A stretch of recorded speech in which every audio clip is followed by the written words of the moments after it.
This is my second cut of this video. Ramona, the content is just bilala. I'm a good again. Chicken.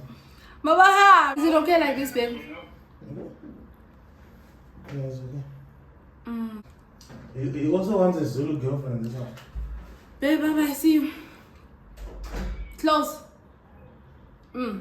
Hey guys, welcome back to my channel. If it is your very first time tuning in, thank you so much for finally stopping by. My name is Mpumi Ndhlovu and I create videos for your viewing pleasure.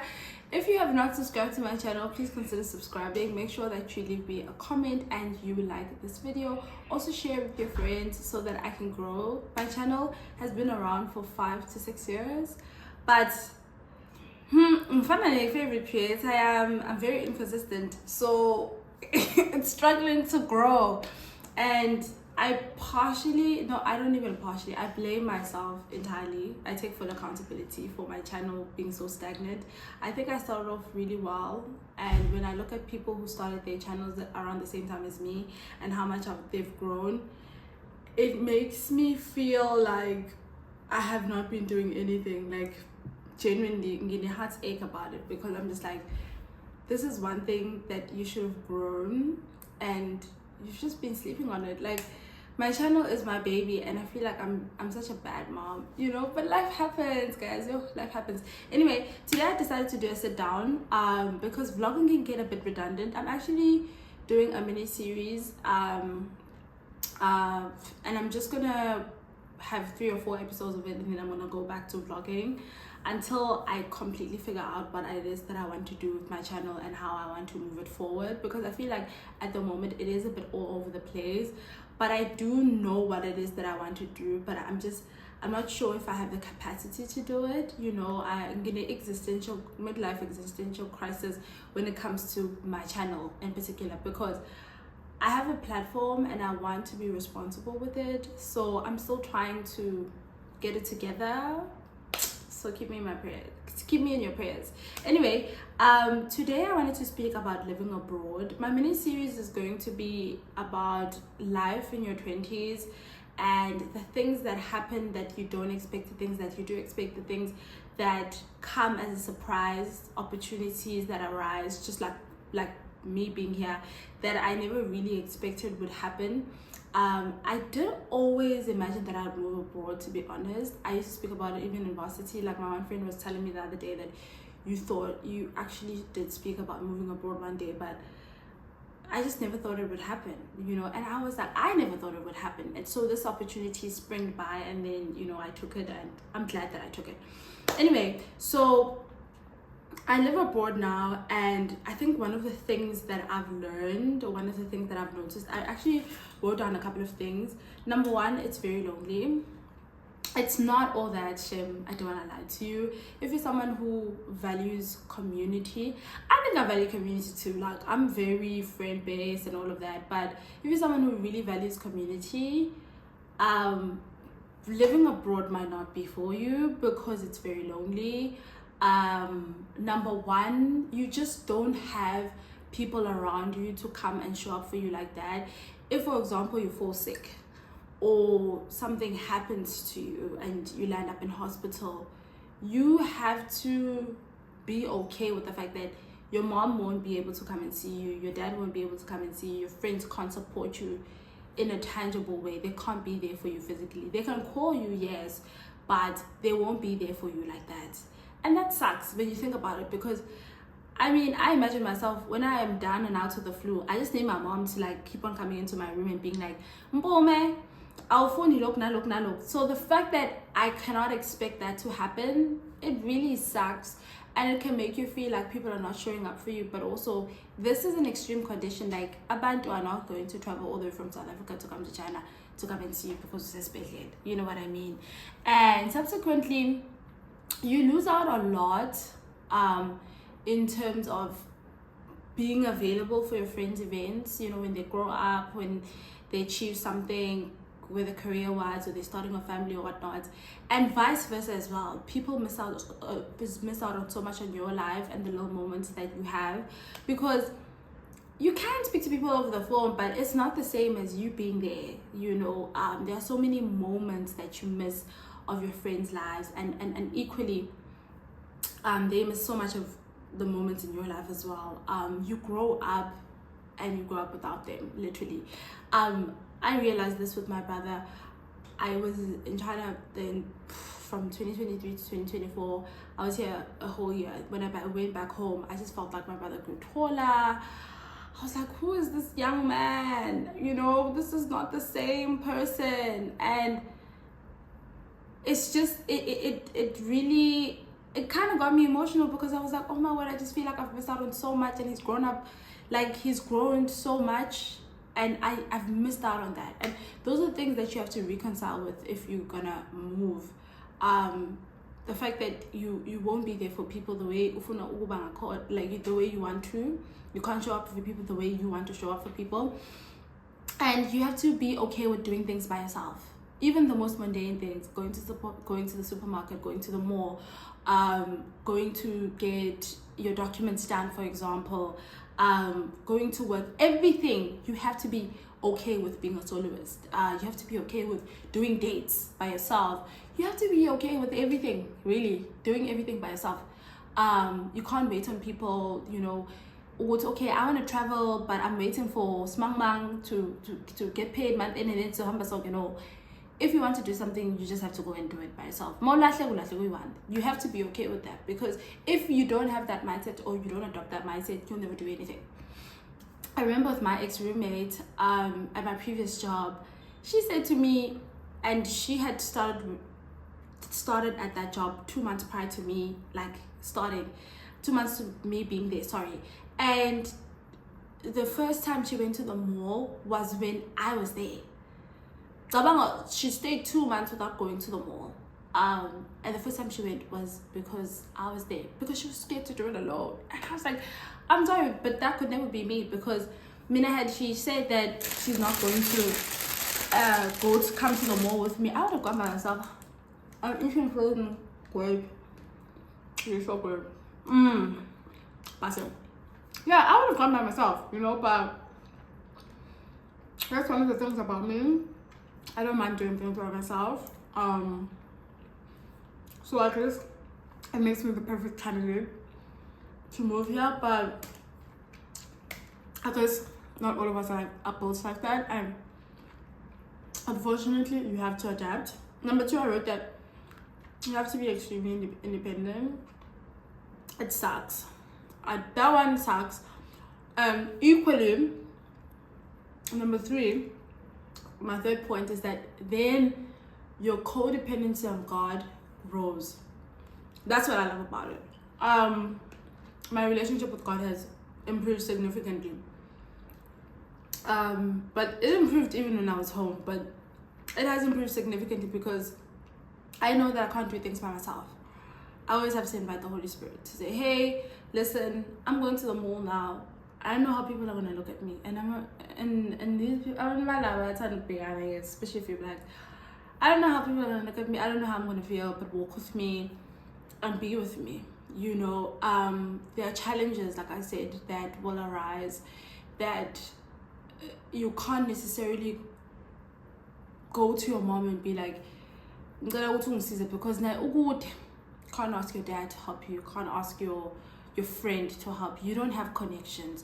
You don't have people in high places that you can hit up and be like, yo, I'm in the department of, it's fine, A, B, C, D, and E, and you can't. Everything you have to give to the Most High, which is great because as believers, that is our calling, right? To have faith and walk with God. But equally, because I'm a community-based person. Yeah, but I believe in friends. I believe in friendships. I believe in people that are around me, and I have good people around my circle who have showed up for me and continue to show up for me. So the fact that I can't lean on them for certain things, it hurts, because isn't like, what can they do? Like if you think about it properly, what can they do? But also then I'm just like, and he can make things happen for me. and it's okay. Sorry, I had to switch off the aircon because and it's okay, and God can show up for me, and He can do what no man can do in any case. But it does suck to know that I can't really hit up someone and be like, hey, because you know what I mean? But again, independence, 100%. Like, the moment you live abroad, you just do things by yourself. Like, you don't care. And it's so easy for you to think on your feet, which is good. You have to be someone who's logical. You have to be someone who can always come up with a solution almost immediately, because if you don't, like, you know, so you just always have to be someone who can think on their feet and be like, I need to do this, and do it by yourself as well. It sucks, but that's what it is. You have to be open-minded. You really have to be open-minded if you live abroad. I think when I was doing my interviews prior, like my first time coming here, a lot of recruiters were like, you have to be open-minded, you have to be open-minded, you have to be open-minded. And I thought, of course I have to be open-minded. I'm going to live in a completely different country. But it's not just only in the big things. It's a huge culture shock. The weather is different, the people are different, the communities are different, you know. But it's not just the big things, it's even the smallest things, like the fact that it's not going to taste the same. The structure of a supermarket and the way in which things are placed, it's not the same. It's things like that. The way their transport system is set up is completely different to a transport system as a car.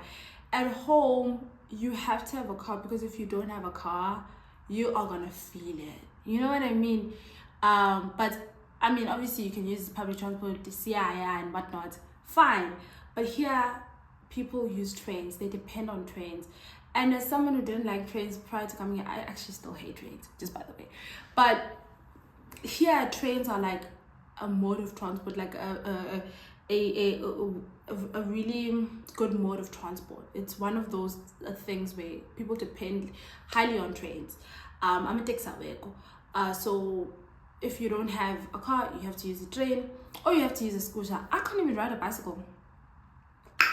I don't know how to ride a bicycle. And people here you need to ride a bicycle to make your life easier, or you need to ride a scooter. Yeah, and those are things that you have to adjust to. If you're someone who had a car back home, you might not necessarily have a car here because maybe you can't afford it, or you can, but you just don't want to have to go through the admin of acquiring a license and whatnot. So you'd rather have a scooter. Imagine drive a scooter. Yeah, and it's all of those things. It's like you actually really feel them. You know, when you sit down by yourself and you're like, what? Why am I doing this? You know, it takes time to get used to things like that. I've just become a picky eater as well. You know, it's not the same thing. They don't season food the same way we do. So I've become someone who cooks a lot. I hate cooking. Like, anyone who knows me personally knows that I don't like cooking. But I cook almost every day. Even I was cooking. That tells you everything you need to know about the food here. It's things like that. The alcohol is not the same as well. You know, it's different. Church-wise, it's very difficult to find a church. And their work culture is so different from ours. It's very normal for bona ukuthi basebenze on a Sunday, for bona ukuthi basebenze on a Saturday, for bona ukuthi, and nakhona not even half day, like a full day.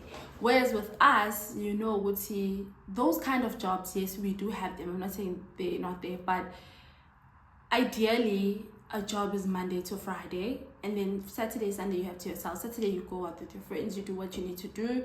Sunday you go to church. Here it's just difficult to even find a church, find people that you can fellowship with. And then once you do find people you can fellowship with, you need to be open to the fact that